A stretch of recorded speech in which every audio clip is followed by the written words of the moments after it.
Ulitin po namin na ang United People's Initiative o UPI ay hindi dadalo sa rally na ito.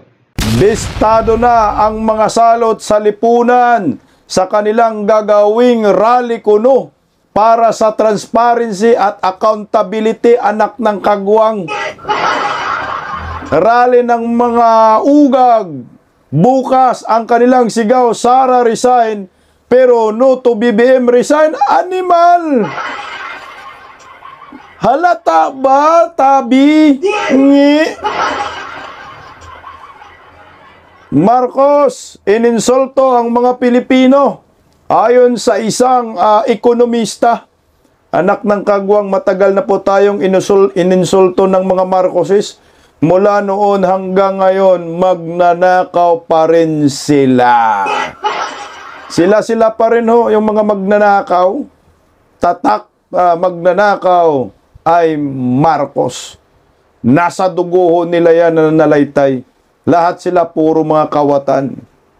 Pero ito, nakakalungkot nga ho, itong mga makaliwang grupo, gaya ng Akbayan, Makabayan, basta mayan, pareho lang ang mga bituka nila, korte ng bituka nila, pareho lang eh.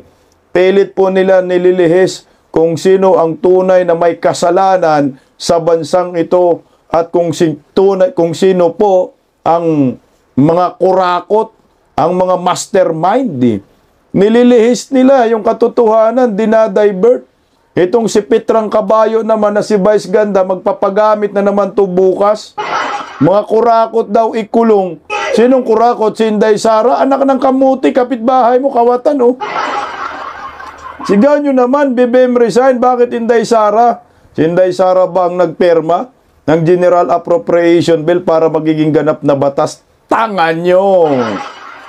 Palike po muna, pa-share, pa-subscribe at pakipindot po ang inyong notification bell upang lagi po tayong updated sa ating mga video.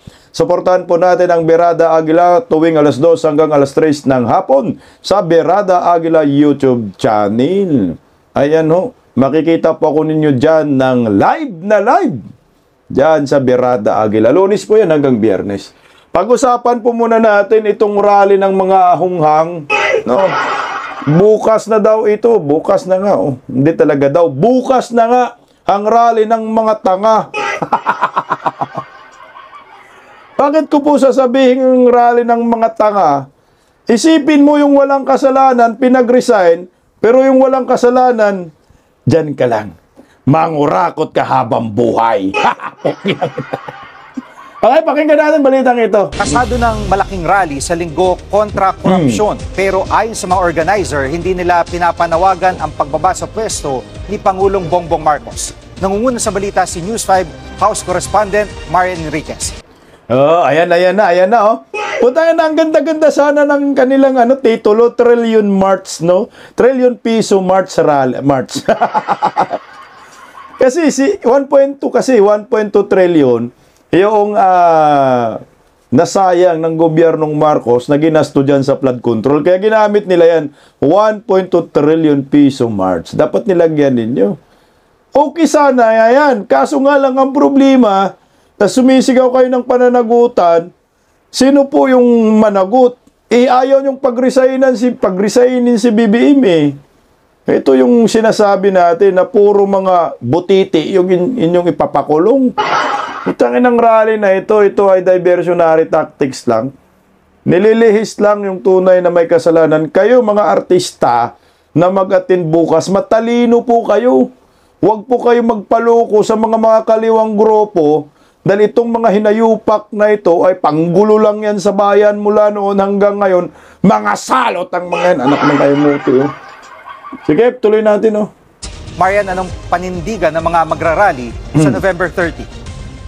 Jiggy, transparency at accountability. Ito nga yung malinaw na panawagan ng akbayan para sa darating na rally sa November 30 sa EDSA at sa People Power Monument.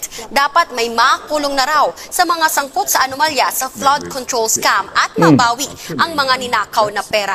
Ipapanawagan din nilang wakasan na ang political dynasty. Gayon din yung pagbibigay ngipin sa Independent Commission for Infrastructure. Paglilinaw nga ng grupo ay hindi nila ipapanawagan ang pagbibitiw ni Pangulong Bongbong Marcos. Narito ang pahayag ng mga kinatawan ng akbayan sa Kamara.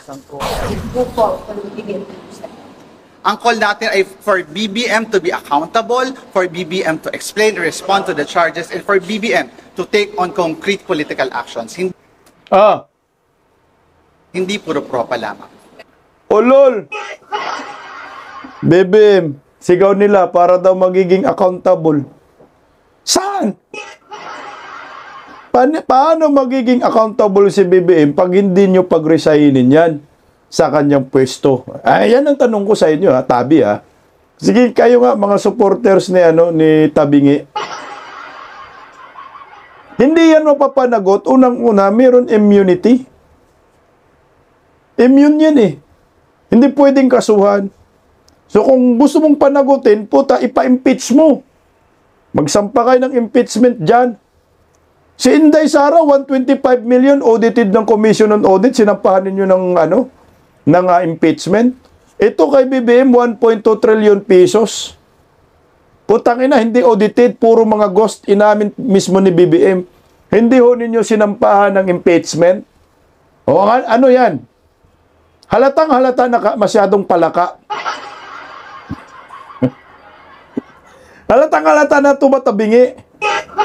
Meron kang kinikilingan lagi, puro sa kaliwa, wala sa kanan. Tangina, hindi mo masampa ng impeachment yan. Ngayon, ayaw mo pag-resignin, pero si Inday Sara gusto niyong pag-resignin. Anak ng hunghang, ano ba talagang malaki? Trilyon o milyon? 1.2 trillion pesos o 125 million na audited ng COA. Kayo kasi, may mga hidden agenda kasi kayo. Kaya, ayaw nyo pag-resignin si Bongbong dahil alam nyo, ang maging presidente ay tinik sa lalamunan ninyo. Mas malala pa siguro ang gagawin ni Inday Sara sa mga hinayupak na ito pag si Inday Sara maging presidente. Tatay Digong, bakit tinira nyo pa yung mga polboronek? Ayan, nakaupo na sa kongreso ang mga hinayupak. Kasi anong sense yung accountability? Anong sense yung sigaw mo na pananagutan? Ayaw mga pag-resignin si BBM, nakakamuti ka. Hindi ako sumisigaw, nagpapaliwanag lang. Kasi kung ang sigaw mo, 'di ba, accountability. Sino ba dapat managot? Ilatag nyo. Si Inday Sara, tanga mo.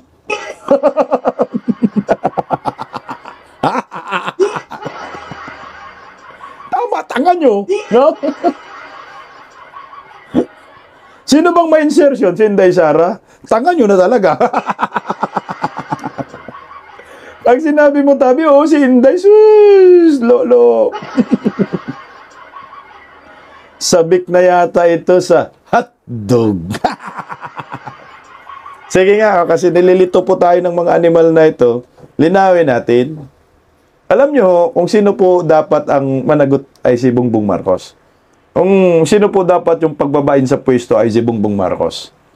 Ang driver ng ating bansa ay si Bongbong Marcos, na ngayon sinabi na ng kanyang kapatid na bangag.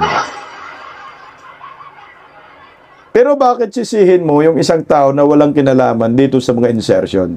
Trilyon piso nga ang sinabi ninyo. O na, animal, inaano kami dyan, nadaya, sumuporta kami nung una, September 21. Pero anak ng kamote, ang mga hinayupak. Black propaganda lang, kunyari, galit sa kurakot. Mga kurakot, kulong na yarn. Mga kurakot, kulong na yarn. Pero walang BBM resign, no? No, sinong nuloloko nila? Hindi walang iba kundi si Vice Ganda. Oh, joints, mas ganda. Kaya tuloy natin yung isa pang akbayan. Maitigil na natin ito at maibalik na natin sa maayos na pamamahala ang ating pamahalaan. Maitigil na natin nito para mabalik na sa maayos na pamahala ang ating pamahalaan. Ayon kay Boy Ngipin. Paano po natin may babalik sa maayos na pamamahala? Yung namamahala dyan, yan ang problema natin. Ginuluho nila, anong gagawin natin dyan sa magulong pamamahala? Ay puta, alisin natin, palitan natin ng tama. Yung leader na latak, palitan natin ng leader na maayos, malinaw ang direksyon ng kanyang plataforma de gobyerno. Samantala kasi ang plataforma ng hinayupak na namamahala sa atin at plataforma ninyong mga akbayan kayo, pareho kayo eh. Anong plataforma ninyo? Kaya nga nagkaisa kayo, kayo nga ang tunay na unitae. Pasintabi sa mga chichibugan dyan eh. Kaya nagkaisa kayo kasi ang plataforma ninyo ay demolish Duterte. Ito na ho nangyayari. Kaya kung si Tatay Digong nasa daig ngayon because of you.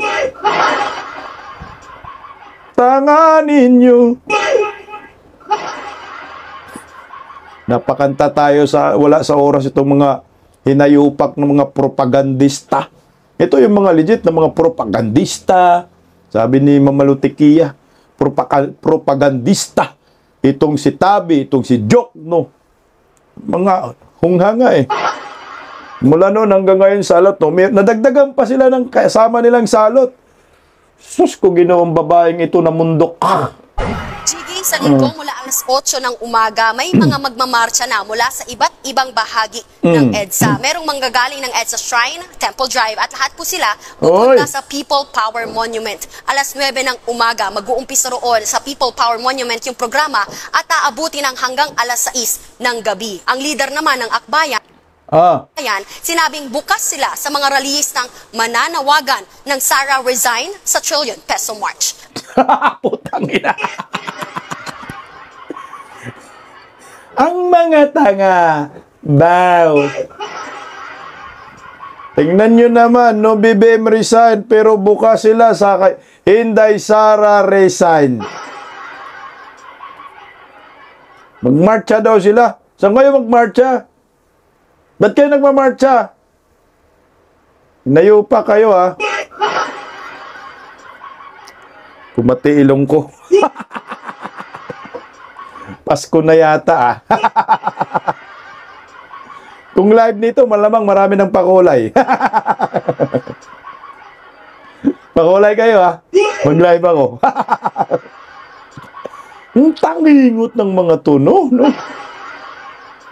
O ito na, lumabas na ang katotohanan. Na ang gusto nilang mangyari sa rally bukas ay Inday Sara resign. Pero no to BBM resign. Di alam na natin, ito yung malinaw. Malinaw pa sa napakasarap na tubig, no? Tubig galing sa, galing sa ulan. Galing sa kalangitan. Ang linaw po ng inyong panluloko. Ang linaw po ng inyong panggagago sa bayan. Ang linaw po ng inyong panlilito, panlilinlang sa mga Pilipino, mga hunghang kayo.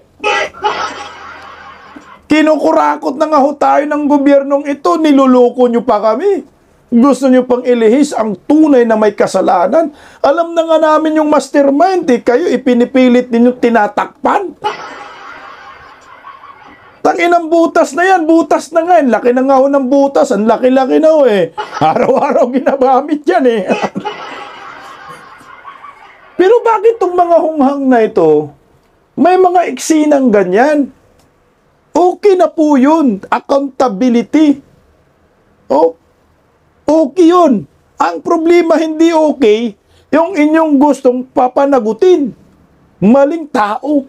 Maling personalidad. Ang tawag dyan, sabi ng partner ko na si Buim Ara. Buim Ara. Sa isip ko kasi Bubuim eh. You are barking in the wrong tree. Mali po yung kinakahulan ninyo. Anak ng kamuti, Yung panlilin lang ho ninyo sa taong bayan, wala na po yung puwang ngayon. May social media na. May mga political vlogger na ngayon na nagkukontest, nagre-rebat. Kagaya ni Bisnak, ang iba dyan, gwapo pa, gaya ko. O tayo na, hindi na yan obra sa mga ganyan. Hindi na yan. Noon siguro, yung walang mga political vlogger, no? Kumbaga, ano lang, yung mainstream media lang, pwede, makapaglin lang kayo. Pero ito, maliwanag ho, na gusto lang ilihis ninyo yung pananagutan. Ang sigaw nyo kasi accountability, pananagutan po yan eh. Sumigaw kayo mga kurakot, ikulong sino? Sino ba dapat ang managot? Tanungin ko po kayo, mga nandiyan sa comment section, lagi. Alangan naman si Inday Sara. Hindi po si Inday Sara ang managot sa lahat po ng nangyayari sa panggagago sa kaban ng bayan. Ang may command responsibility ay yung presidente ng Republika ng Pilipinas na dapat siya managot, na dapat siya mag-resign. Kasi kung yung punto mo dyan ay dapat managot si Bongbong o ang o nga, sabi nila, dapat managot daw si Bongbong, sabi ni Tabi, di ba?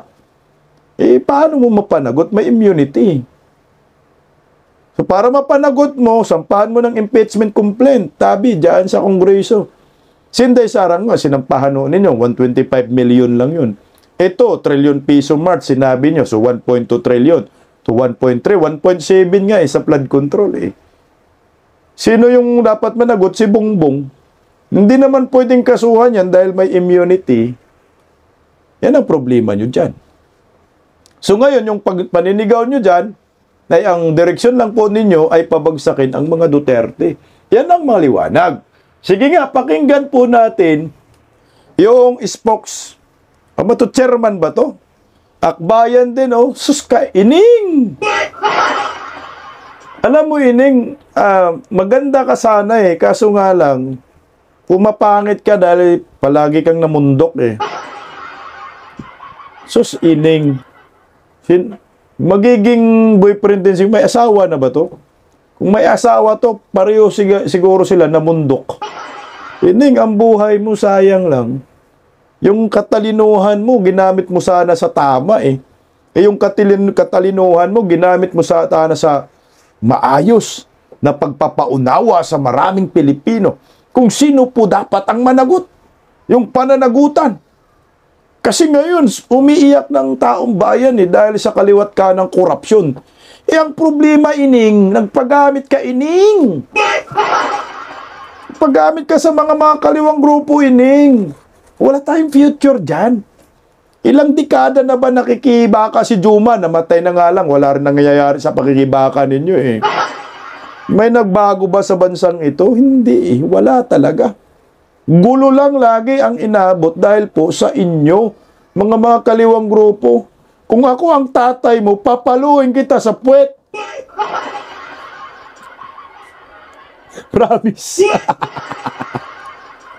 Sige nga, pakinggan natin si Ining. Pwede ba kaming magsuot ng t-shirt, magdala ng placard o kaya streamer na nakalagay, Duterte resign, Marcos resign?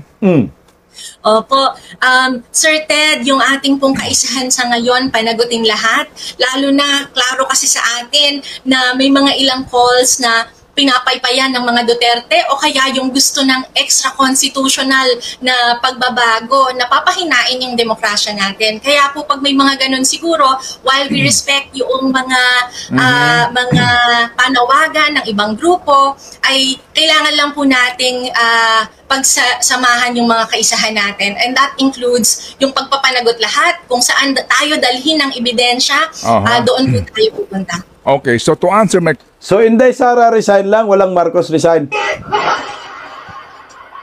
Di ba, Dam? Naka ng kamuti ka. Oh. My question, bawal. Yung mga kaisahan po natin ay yung, syempre po, panagutin lahat. Sa ngayon po ay may mga ilan pong kasama na naniniwala kasi yung pagre-resign all sa ang dulo po nito ay dali muna, Ma'am Paeng, sorry po kasi gusto ko lang klaruhin to eh. After all, wala naman naguluhan na, naglibog na. Kasi yung ipinaglalaban nun ninyo, putang ina, useless. Magulo kayo. Nanggugulo lang kayo sa totoong pangyayari at katotohanan. Okay, try natin kung magkaintindihan sila ni Ted Filon. Tayo dapat na tinatago dito kung ano ba ang pwede at hindi nga pwede, no? So, kung ako'y magdadala ng Sara Duterte resign, yun lang ang placard ko pwede. Well, tayo po naniniwala po tayo na kailangan din panagutin ni Sara. In fact, nag-file nga po at nag-endorse ng impeachment tayo against kay Sara. Opo. So, pwede yun. Well, para sa ating po, dapat nga na-impeach naman na si Sara. Dapat opo. na tuloy yung trial. So, yes po. Opo. Pwede yun. Tanga mo. Sa Inday Sara resign pwede. Kasi dapat daw, na-impeach na daw si Inday. Bulilit. Ang pangit-pangit. Mino, saan ba kumukuha ng hugot tong mga to? Bakit hanggang ngayon galit pa rin kay Inday Sara? Pilit kinukunik dito sa pananagutan, sa pangungurakot sa kaban ng bayan. Wala nga. Kahit anong gawin ho ninyo. So pwede nga. So Inday Sara resign bukas. So yung mga bubunistang tanganista ni Bangag, magpapadala yan sila ng napakaraming placards. Inday Sara resign. Tingnan mo, napaka-unfair nga sa Iglesia ni Cristo eh. Meron nga akong nabalitaan na meron daw grupo ng mga didays na hindi talaga pinasama ng Iglesia ni Cristo dahil merong mga placard na Marcos resign. Kasi ang panawagan nila din, walang Marcos resign, wala din Inday Sara resign, accountability. Pero ito, kakaiba ang ano nila, rally. Walang Marcos resign, pero Inday Sara resign, shoot sa banga. Diba? Tingnan mo ha. Tinatanong ni Ted Filon, kung Inday Sara resign, may dalang placards, pwede ba hong papasukin ninyo? Pwede. Paano pag Marcos resign? Sige nga, Inday Sara resign, pwede. So pag Marcos resign, paano? Pero yung Marcos resign, bawal. Well, alam po natin at nirerespeto, may mga ilan pong ganun ang panawagan and we respect that po. Pero sa ngayon po, ang mga kasama po natin sa koalisyon ay we will cross the bridge when we get there po. Kung sakali man na the evidence points to that and makita natin in the same manner na nag-file tayo ng impeachment kay Sara Duterte, if the evidence points to another possible complaint na diretso rin sa impeachment para kay Marcos ay hindi po tayo mag-aatubili. Basta yun ang ebidensya and yun din po yung mga opening that this crisis provides. Lala mo. Kay Inday Sara resign, ang bilis ng sagot yes. Pero kay Boboim resign, kailangan daw may ebidensya. Halatangan nito. Ebidensya magtuturo. Kutsang ina, ang dami ng ebidensya. Kay Inday Sara, gumagawa lang kayo. Fabricated lang kay Inday. May nakasuhan ba sa ni Inday Sara? Mga staff, wala. Kasi walang korupsyon. Kaya nga, itong mga panawagan ninyo, mga useless, mga inayupak kayo. Kaya binibiraho kayo ni Guanzon. Ang sabi ni Guanzon, pag Inday Sara, resign. Pero kay BBM, so walang resign kasi maghanap pa ng ebidensya. Panginoon talaga naman itong mga bulok. Mga hunghang. Tingnan nyo, mga kaliwang ropo, Vice Ganda, makinig ka, tingnan mo. Paano nyo pag-resignin si Inday Sara? Sabi ni Representative Leandro Libiste, masasabi natin na yung buong gobyerno ay may insertions. Si Vice Presidente po wala. Wala man si Inday talaga insertion, walang kinalaman. So hindi ninyo gets ito? Saan ba kayo ining nag-aral? Di ba sa University of the Philippines? Ang tindi pala dyan, sa sobrang talino mo, nagiging bubo ka. Bobo kang bulaklak, bumuklad ang sasara ang bulaklak. Ano ba? Ang bubo ka. Fact check, tama yung sinasabi ni Leandro Libisti na wala man insertion, wag nyo na pong ang tawag dyan, isama dyan si Inday Sara. Dahil ang totoo po niyan, ang problema ay si Bubu M. Promise, si Bubu M po ang problema. At ang sabi ho ni di pala, sorry, mali pa pala, mamaya pa pala yan sa insultuhan, Alam niyo, mga kababayan ko, yung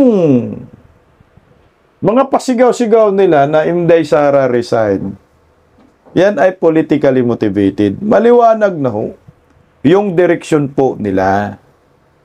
Ang una po talaga nilang plano ay pabagsakin si Inday Sara.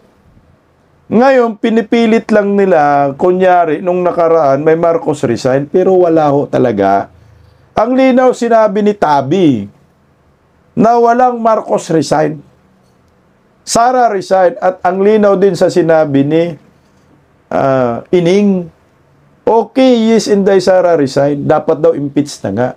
Pero kay BBM hindi, kailangan pa daw makahanap ng ebidensya, anak ng kamote. Puta kalabo, no? So ngayon, yung mga sasama bukas at naniniwala sa kanila, kagaya ng mga to, mga artista pa naman sanang naturingan, ang sigaw nila, oo. Na, Vice ganda, Okay sana yan, Malamang bukas, nandyan na naman yung mga hinayupak. Nandyan na naman. Alam mo kayong mga artista, yung impluwensya ho ninyo, gamitin nyo sa tama. Gamitin nyo sa magandang pamamaraan para maigayad yung mga Pilipino sa tamang landas. Ang mga animal, dumidikit sa mga kaliwang grupo. Mas bibilib pa siguro ako dito kay Pitrang Kabayo kung doon po kayo sumama sa INC. Pero ngayon, sasama kayo sa mga kaliwang grupo, mga salot sa lipunan mula noon hanggang ngayon, ay puta, maghiwalay tayo ng mundo. Baka pwede, kami na lang ay magsiparit na lang po kami, One Mindanao na lang ho Kasi kayo, mga artistang naturingan, sumakay kayo sa mga kakaliwang grupo. Ang sayang ng impluwensya ho ninyo Sa akin lang, kung ako sikat, kagaya ni Pitrang Kabayo, sikat sa kagaguhan, siguro ba, yung engagement ba nila yung following nila kasi milyon-milyon. Isang sabi lang ho nila, sumama tayo sa rally, marami pong pupunta. At yung mga Gen Z, sila po yung unang, yung mga kabataan ba, mahihikayat. Dahil itong si Vice Ganda, hindi po natin yan na ipagkait na talagang nandun ang kanyang impluwensya. Marami pong naniniwala sa kanya. Maraming following.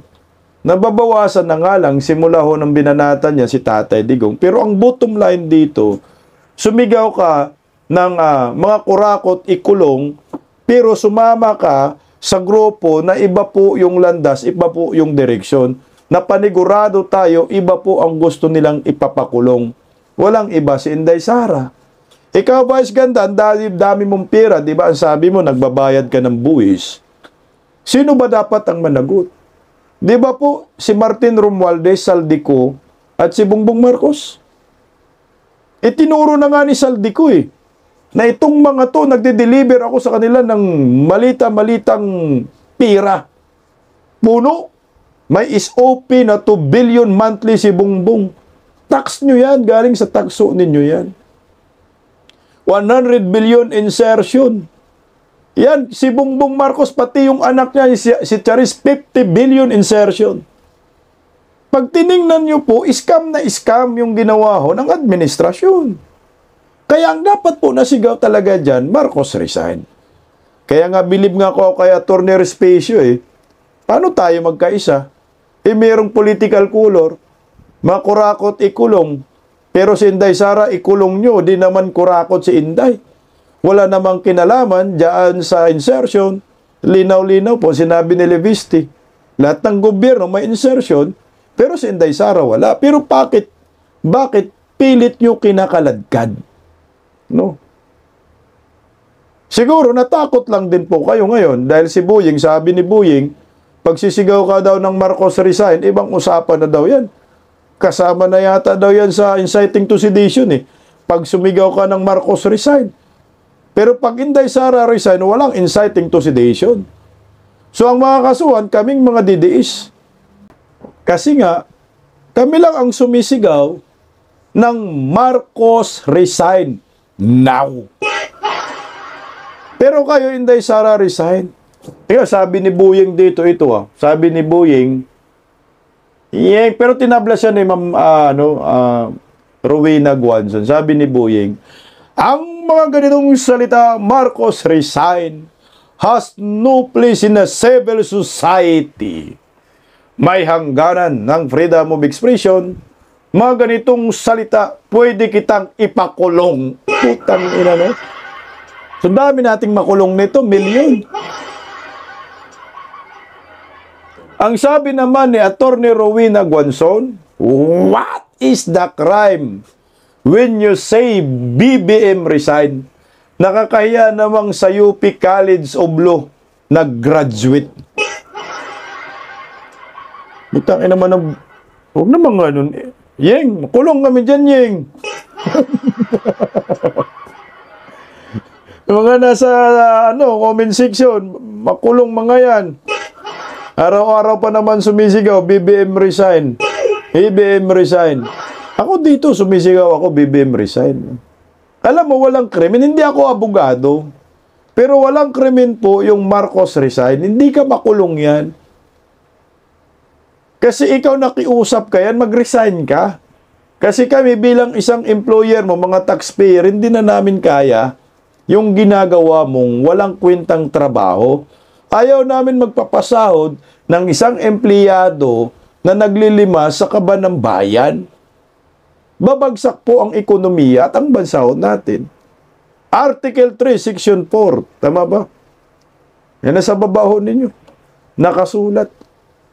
Freedom of expression at freedom of speech. Swak po yan. Wala pong kaso yan. Lumalabas para bang martial law ang datingan. Kaya ayaw sumigaw ng mga kaliwang grupo na Marcos resign, pero pag Inday Sara resign, goods na goods. Doon kayo nagkakaintindihan. Di ba? O ito. Palabas natin po yung video ni General Poques. Alam naman natin talaga ang kanilang mga gustong mangyayari. Mga hidden agenda, kung ano ho. O ito. May bistado po itong makabayan kay General Poques sa kanilang mga hidden agenda po sa gaganaping rally bukas ng mga tanga. Ito, galing po ito kay Romeo Poques. Pakinggan po muna natin. O ito. Meron din ako sanang video na ipi-play galing kay Filon para maliwanag natin yung pananagutan kung sino po yung dapat managot. Okay, ito pakinggan natin. Hello Facebook friends, mga kababayan. Bukas na po ang rally na organisado ng Makabayan Bloc. At ulitin po namin na ang United People's Initiative o UPI ay hindi dadalo sa rally na ito. Sa dalawang dahilan. Una, napag-alaman namin na merong maghahasik ng kaguluhan o karahasan sa rally na yan. Pangalawa, ang mga karahasan na yan ang gagawing dahilan para magtatag ng civil-military junta. Isang pamamaraan ng pagpapalit ng ating Panguluhan nang hindi naayon sa ating saligang batas. Kaya sa lahat po ng mga mag-attend sa rally, sana mag-iingat po kayo. Iwasang masaktan o masugatan. Sa ating pong kapulisan at mga kasundaluhan, malaki po ang tiwala natin na sana gampanan nilang kanilang tungkulin na protektahan ang mga tao na puprotesta o mga realista. gagawan nila ang kanilang mandato ng naayon sa batas, lalong-lalo na sa saligang batas. Yan lamang po. Mabuhay ang Pilipino. Alam mo, yung mga sinasabi ni Romeo Poquis, sa akin, totoo talaga yan. Kasi di ba kamakailan, napag-usapan na po yung civilian military junta. Ang purpose nila, iba yung upong Pangulo. Pag-resignin si BBM, pag-resignin si Inday Sara, ang susunod na Pangulo, iba. Baka si Tuta Soto or si Ramon Ang. Yun yung gusto nila. Pero yung sabing kaguluhan, putang ina, sanay na sanay yung makabayan dyan. May mga suicide, dyan, bomber ng mga hinayupak na yan. Diba yung September 21, rally din nila, na nandun din tayo sumuporta, akala natin maayos yung panawagan. Yung pala katarantaduhan lang. Ayaw magsigaw ng Marcos resign eh. Diba nung nanggulo sa Mindula, yung mga nakabunit, yung mga nakaitim, grupo nila, mga naaresto, pinuntahan ng Akbayan, pinuntahan ng Makabayan. Pinuntahan nila ni diba, yung active chair party list, at saka yung Gabriela, Kabataan, pinuntahan nila yung mga inaresto. Kasi tao nila. Itong Makabayan, Black Akbayan, pareho lang dugtong ng bituka ng mga yan. Panggugulo lang ho talaga. Tingnan mo pag nanggulo, nagkagulo. So, pwedeng magkaroon ng civilian military junta. Yun yung point dyan ni Romeo Poquis. Posible. So, mangyayari. Kayong mga Pilipino na hindi nyo po naintindihan, hindi kayo involved sa mga kaliwa, wag po kayong sumama dyan. Kayong mga dilawan, pinklawan, putang ina ninyo. Wag naman po kayo magpagamit dito sa mga kaliwang grupo. May mga utak naman siguro kayo, paganahin nyo nga yan. Baka lubat na yung battery ho ninyo, bigyan ko nga kayo ng battery. Ganun gusto ninyo ng battery. Battery sa bulldozer? O battery sa sa kukalyong. Sama kasi yung barko kukalyong. Gusto niyo yung battery? Gusto niyo yung battery sa anak ng kamuti kayo, mga hinayupa kayo, mga taga-UP pa kayo, mga walang kwenta kayo, ha? Scholar ng bayan, akala ko scholar ng bayan, scholar para ng Akbayan at Makabayan. May sense Pero ako sa akin posible magkaroon ng civilian military junta, ipilit ho nila yung kagustuhan ho nila.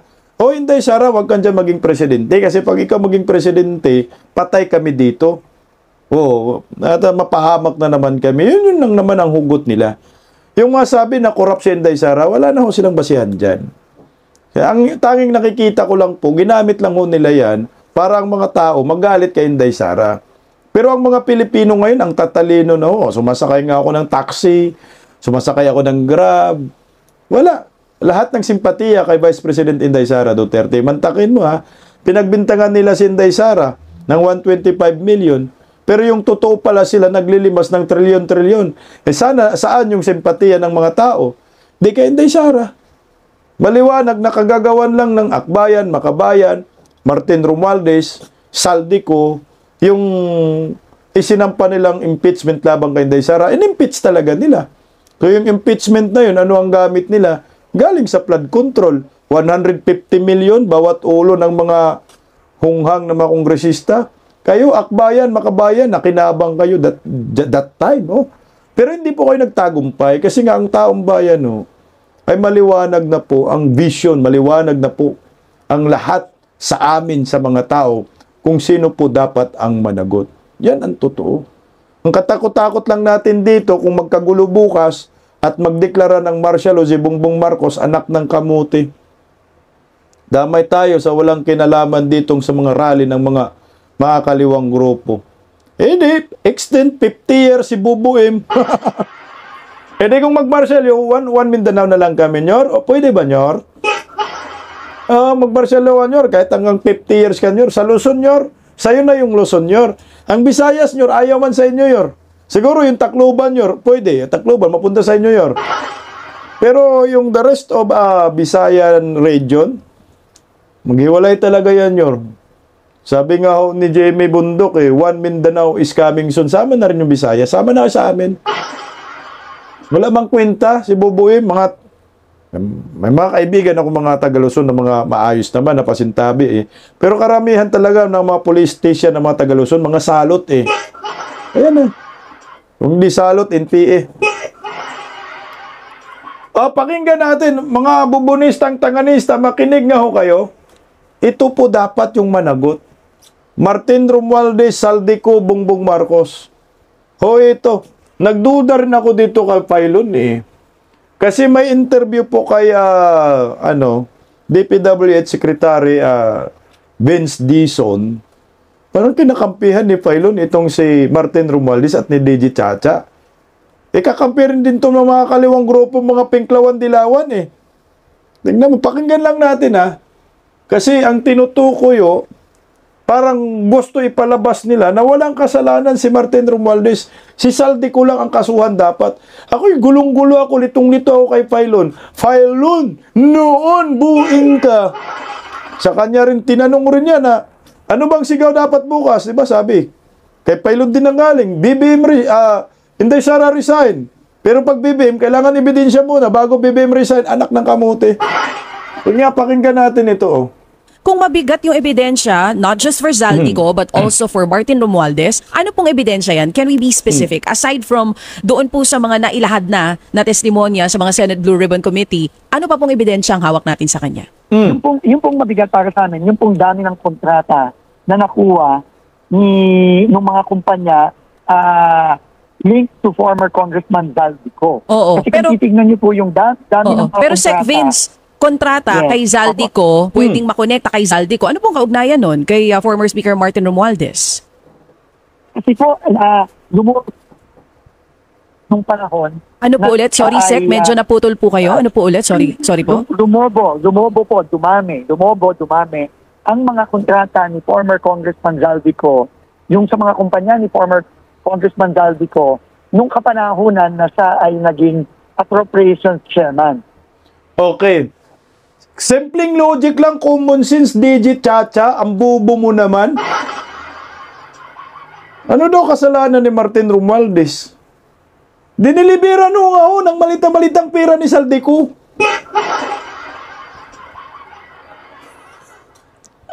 Utangin ng mga to talaga, ginagago ng taong bayan eh. Yan na naman tayo. Pag gustong pa gawing walang sala itong si Martin Romualdez, si Saldico nga, yan ang ginagamit ng nakasangkapan. Yan ang tuta lang talaga ni Bongbong at ni Martin Romualdez. Kung merong mang pwedeng maging state witness, si Saldico. Nakakuha ng maraming kontrata. Sa tingin mo ba? Ako sa akin, sa tingin mo ba? Nakakuha ng maraming kontrata itong si Saldico ay walang kickback o SOP itong si Bongbong at saka itong si Martin Romualdez. Ano po sa tingin ninyo? Ako po nagtatanong hindi po ako nag-akusa. Kasi kung pagbabasihan po natin ang mga testimonya ni Saldico, 100% po talagang nakakuha ng kickback. Ano yun? In fact, doon po sa aming pagbibigan, halos nag-times 3 po ito. Sec Vince, sorry ito po. Si Pylon. Obligado na po ako sumingin din habang hindi pa tapos si Chacha. Sorry Sec Vince kasi napakasimple po ng tanong ni Chacha at para po hindi maguluhan na nakikinig sa atin, pwede ho naman natin sabihin diretsahan ang tamang sagot kung meron po kayong tamang sagot. Ang tanong nga dito, ano ang kaugnayan ng isang Martin Romualdez sa panahon ng speaker siya na lumobo ang kontrata ng mga kumpanya ni Zaldi? Ano naman ang kaugnayan ni Martin Romualdez kung sakali man po na ibinoto si Saldico ng Kamara bilang House Committee on Appropriations Chairman? Nasaan ang anomalya doon? Gago! Pylon noon. Putay na, parang galit na galit siya dyan kay Vince Dizon na sinabi niya na lumubang kontrata dahil kay Martin Romualdez. Yan ang pananagutan. Saan daw yung ebidensya doon? Parang protektado nyo si Tambaloslos Unang-una po, Chairman, si former Congressman Zaldico, wala pong bindisyon ng Speaker of the House. Alam naman po natin lahat yun. So, yung pong link na yun ang ini-establish ng aming referral. At doon din po sa mga testimonya ng iba't ibang personalidad sa Blue Ribbon, pinapakita din po yung deliveries, alleged deliveries ng mga pera, both kay former Congressman, from Congressman Zaldico, papunta din po kay former Speaker Martin Romualdez. Opo. In fact, meron pong minention doon na iba't ibang mga bahay. Nandun din po sa referral namin yon. Sa Forbes Park, meron din pong minention na bahay sa Aguado. So, yan po, lahat po yan, sinama po namin doon sa aming referral sa ombudsman. Sabi naman po ng ombudsman, siya po ay magdadagdag pa ng ebidensya para po maka-establish ng mas mabigat na kaso pagka magpapile na po siya sa Sandigan Bayan. Pero ang public perception pa rin, bakit parang puro maliliit na isda yata Tama po. yung Naiintindihan po nauuna? natin Oo, yan. nakakasuhan at baka posibleng mahuli. Makakakita po ba kami ng mga mugshot ng mga proponents? Tingin ko po, parating na po yan. No? Parating na po yan. Ngayon nga po, halimbawa po, no, kay former Congressman Zaldico, siguro wala naman itong makakapagsabi na mag-iit na isda si former Congressman Zaldico. Ang ating problema lang nasa abroad po siya. No? Pero once na, halimbawa po kahapon, in-announce na rin po ng ating Pangulo na makakansilan na rin po ang pasaporte ni former Congressman. Stop muna tayo doon. Alam mo, ang tatanga talaga ng mga pinklawan dilawan, no? Naghahanap ka ng malalaking isda na gustong makulong. Itong si Martin Romualdez, gusto na nga ho nilang ipakulong. Pinagtatakpan mo pa. Kinukontra mo pa si Vince Dizon na saan ebidensya doon? Anong koneksyon ni Martin Romualdez kay Zaldico? Putangin na, ang gulo, no? Ang libog ba, no? Nakakalito. Sa Bisaya, libog yan, ha? Nakakalito. Ako sa akin, wag po tayo magpadaya sa mga propagandista. Gaya ito si Filon, akala mo magaling, akala mo may sense, akala mo para sa bayan, pero ngumingiwi rin pala. Tumatabingi. Hindi ba ho tayo nagsawa na dito sa gobyernong Marcos sa panluloko nila sa atin? Sa pang-iinsulto sa mga Pilipino, na tayo po'y parang ang tingin nila ay mga hampas lupa po tayo, na kayong mga magrarally bukas ay ayaw nyong sumigaw ng Marcos resign. Gaya ho nito. Ang tingin nila sa atin, mga patay gutom tayo, hanggang dito ka lang. Kami hanggang dito kami. Na ayon sa ekonomista, na ininsulto di umano ni Bongbong Marcos ang mga Pilipino. Pakinggan po natin ang ekonomistang ito, narito. That makes sense. Opo, question pa nga rin dito yung... Teka lang, dito. Bakit masyado nilang binababa yung benchmark? Parang nakaka-insulto naman yata sa mga Pilipino yan. Diba? So kung sino man yung gumawa niyang soundbites na yan, siguro hindi siya bagsak yan sa Communications 101. Kasi kung ang pinapalabas niyang kwento ay or narrative niya ay mura mga bilihin, hindi ganun yung dating. Ang dating, medyo elitista yung dating kasi parang, yan lang kaya yung budget, 500 lang. So, magtiis kayo. Parang ganun yung dating sa tao. Teka, bakit ganito yung tama nga. Tuloy natin, tuloy. That makes sense.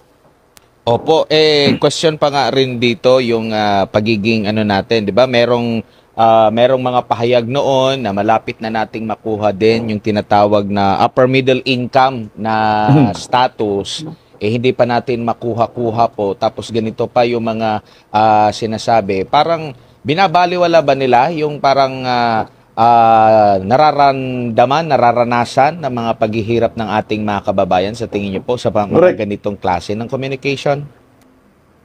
Parang lang sila, detached from reality. Ganun. Kasi ewan ko kung bumibisita sila sa mga alam mo, yung mga mahihirap na lugar, no? Kasi mabuti pa nung previous administrations, makikita mo yung mga secretary ng DTI na talagang pumupunta sa palengke or bumibisita talaga, tinitingnan yung mga presyo, tsaka nakikihalubilo talaga sa mga tao.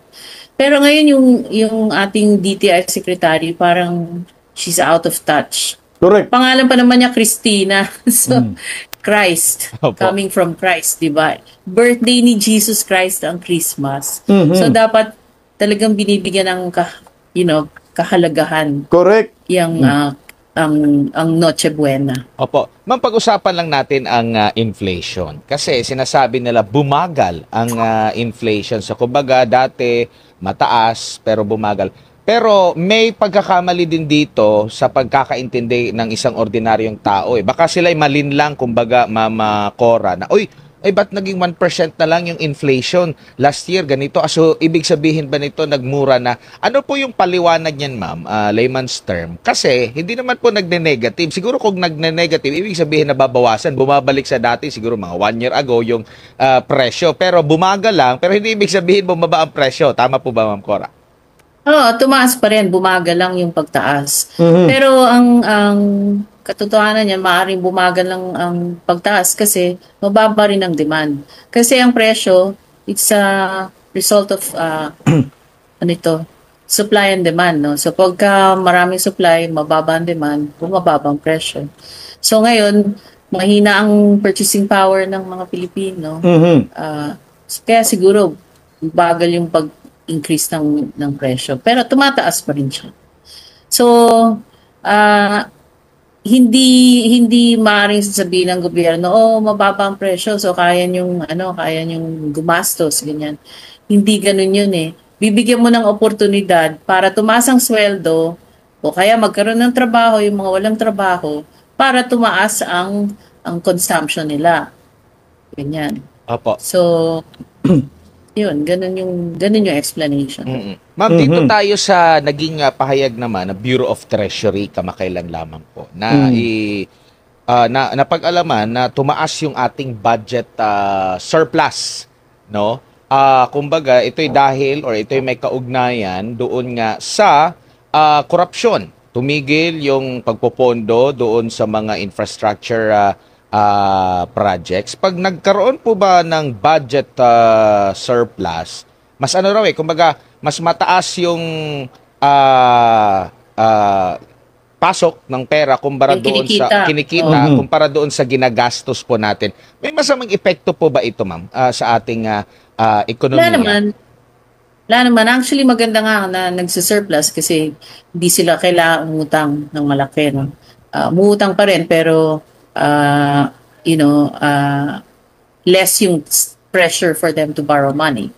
Ngayon, kung fiscal surplus, maganda nga yan, pero dapat yung kinikita ng gobyerno, dapat gagamitin sa mahusay. So, makikita natin yan kung yung 2026, makakita na tayo ng talagang meaningful infrastructure projects, flood control projects. Kasi, pag hindi pa yan nangyari, talagang pag umulan ulit, pag bumagyo ulit, mababali na yung sinasabi ni Presidente na, next year wala nang mga baha. But I doubt kung mangyayari yan. Kasi, flood control projects takes time. Hindi lang yan, yung iba, lalo na yung mga malalawak na ilog na kailangan talagang lagyan ng matataas na harang. Kailangan talaga yan, medyo taon-taon ang aabuti niyan. Nag-aksaya na sila ng 3 taon eh. So, tignan natin kung kaya nila ng 1 taon at wala nang babahain. Ma'am, huwag tayong maniwala dyan, ma'am, na next year wala nang baha. Isang kalukuhan. Isang kagaguhan. Budol yarn. Wala po. Maraming pumalag dyan sa 500 pesos. Oh. Sabi ni retired General Orlando De Leon, buong Pilipinas nag-iisip kung papaano ipagkasya ang 500 pesos para sa Noche Buena. Putang ina, hampas lupa tingin nila sa atin, no? Anak ng kamote. Wala. Tama yung sinasabi ng ekonomista. Ang baba naman ng standard doon nila. Bakit po na para bang tayong mga Pilipino ay bawal ka magganda ng more than 500? 500 lang. Putang ina, sabi nga, ito ay birthday ni Jesus Christ. Ito po yung panahon ng pagsiselebrate.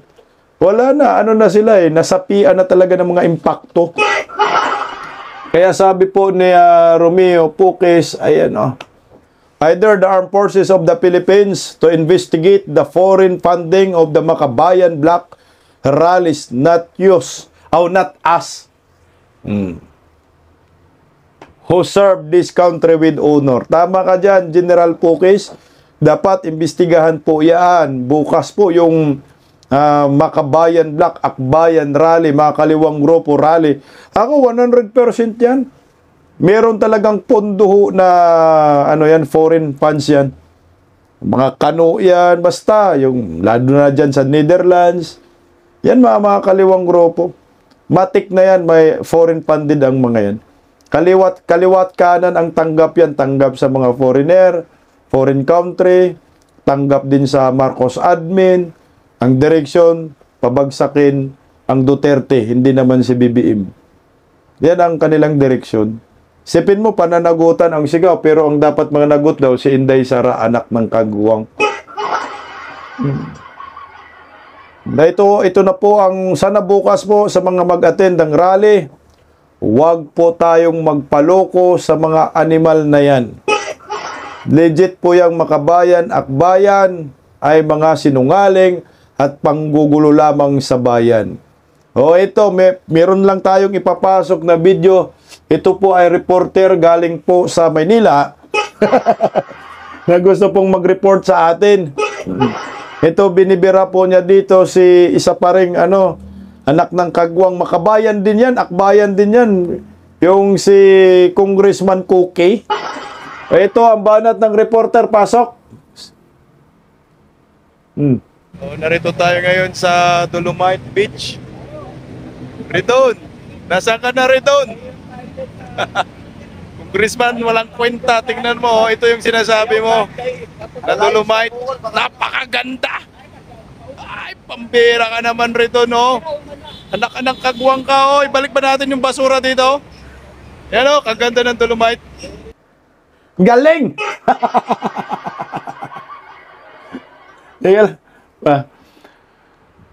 Ang ganda ng Dolomite. Talaga naman ang galing ng reporter yan. Gwapo rin eh. Ridon, sana Ridon, napanood mo yung video nito, anak ka ng kagwang. Balik na ba natin yung basura dyan? Napilitan akong pumunta dyan para lang ipakita sa bayan na maganda ang Dolomite. Mga literal na mga salot eh. Kasi kung hindi pa yan mga salot, bakit mo sasabihin na pangit ang Dolomite, dahilan ng baha, anak ng kamote eh. Ayan, maraming tao dyan. Nung pagpunta ko dyan, maraming tao. Meron pa akong ginaganap na dragon boat, no? Yung dragon boat tournament. Buong Pilipinas, napakaganda. Tapos sasabihin ni Redon, putang ina, wala daw saysay yung Dolomite. Ayun na, nag-report live na live yan. Hanip na hanip, Redon. Alam mo, siguro kami ni Redon, mag-boxing kami, boxing for ako. Talagang kakasahan ko yan. Tanginang Dolomite na yan, ang ganda ng pakinabang. Meron pa nga dyan, meron pa nga foreigner na dapa-dapa dyan eh.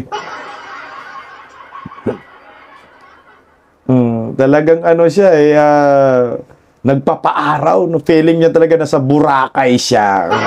Kanina nakita ko po 'yan sa diyan sa Dolomite. Sana po ang mga Pilipino, wag po nating ilihis ang totoong kwento tungkol po sa flood control, tungkol po sa kaliwat kanang korupsyon under Marcos admin. Sana po tayo ay pareho ng direksyon. Pareho po yung tungin kung sino po ang may kasalanan at mastermind. Maliwanag na po yung mga isiniwalat ni Saldico.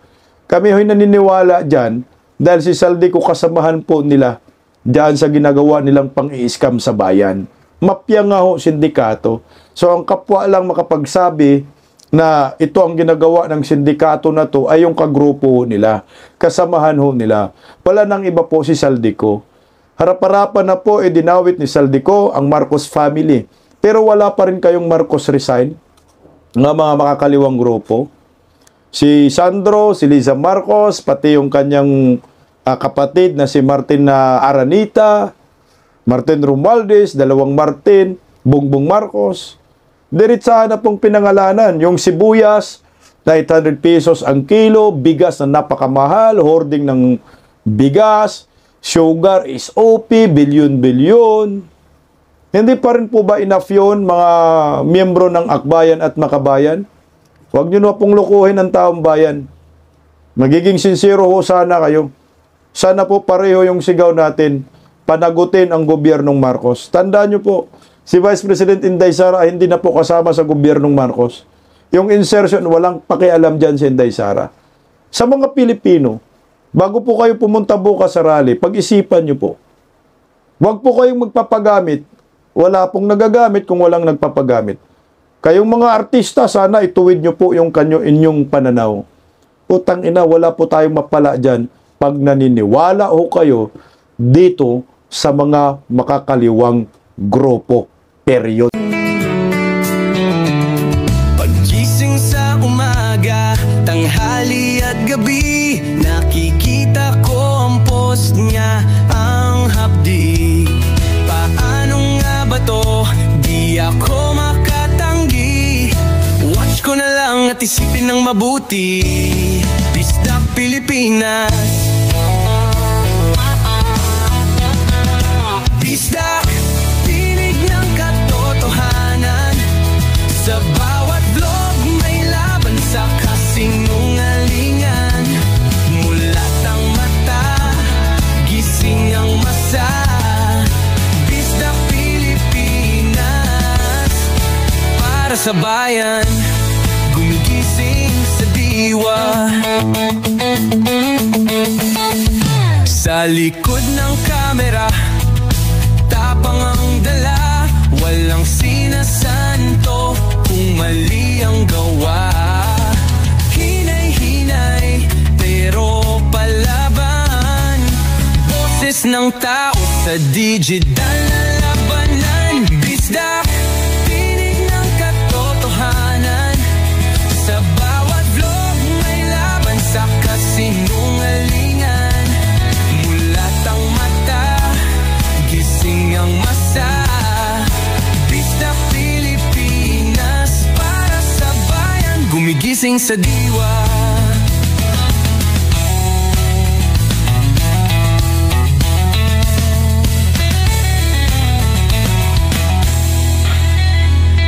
Hindi artista, hindi politiko, pero ang katotohanan, sigaw niya ay buo. Sa YouTube o Facebook man siya makita, may aral ka pa rin, may uwi sa bawat salita. Bisdak, gising sa katotohanan. Di lang kwento, kundi panawagan. Sa bawat Pilipinong naghahanap ng liwanag. Bisdak Pilipinas, kasama sa pagbangon ng bayan. Bisdak Pilipinas, boses ng masa, gising ang diwa. Sa vlog mo may pag-asa.